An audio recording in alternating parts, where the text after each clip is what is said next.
first week of November crawled to an end this weekend as our friends all literally crawled home from the bars. Not because they were too drunk, but because they were too sleepy. But more on November later.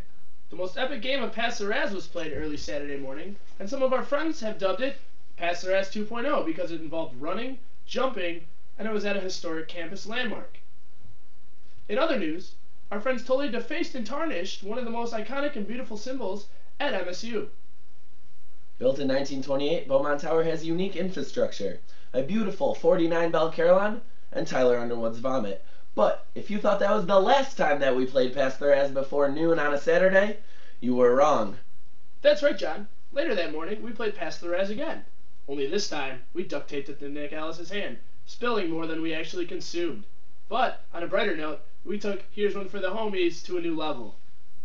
And the Haley Brewster Cool Girl of the Week award goes to Kara for making it look like at least one of us isn't gay.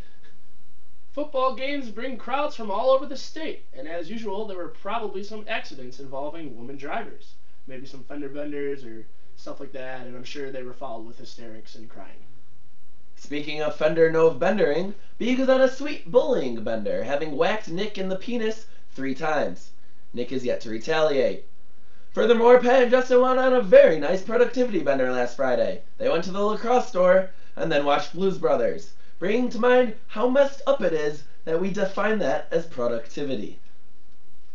If you think it's annoying when the drumline gets in the way when you're finna sit down during the third quarter break, imagine how annoying it must be when the entire band gets in the way of you passing the Raz around the Sparty statue. The Minnesota game was really boring and stupid. Kirk delivered his message of inconsistency to a group of devout fans. Here now with more on the game is our director of editing who thinks he doesn't get enough FaceTime, Kevin Speed. Thanks, guys. It's really great to be here. Shut up, Kevin. This week in sports, the Lions, they had bye week. Alright, okay. They did charity work. Get back in your room! You edit in there! Thank you. Shut up! The Pistons. Never again. Never again. Or is this happening?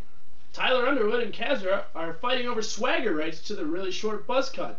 Accusations of swagger jacking rose while online at Rick's. Kazra's declined to comment. This is not the first time that Kessler has been accused of swagger jacking this November. Saving lives? Totally my thing. Heard he didn't even hook up with her. The quit begging to be on her show all the time Aaron Parr award goes to Aaron Parr, okay? So stop. You're on it. Dorothy alumni made a visit to the house after the game on Saturday and were clearly impressed with our ability to carry on the Dorothy tradition of raging and our inability to understand the real world. My bright yellow neon hat has been credited with saving our friends from certain nervous breakdown at Spartan Stadium. Beeg noted that if I wasn't wearing it, he would have lost us, cried, and went home. It also proves that drunk us will follow bright things around, like those underwater deep-sea fish.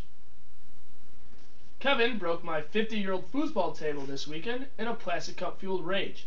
His response? I like to party. This isn't the first time Kevin's done something wrong and blamed someone else. Well, Rome wasn't built in a day. What? Finally, we'd like to dedicate this week's episode to Night Stalker. On Wednesday night, I stole a cat, and we all fell in love with him. So, Night Stalker, if you're out there watching, just know that we love you, and we miss you. Make sure you check us out on Dorothy TV Facebook page.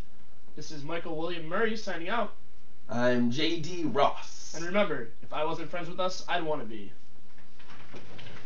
That's our best ending in a while.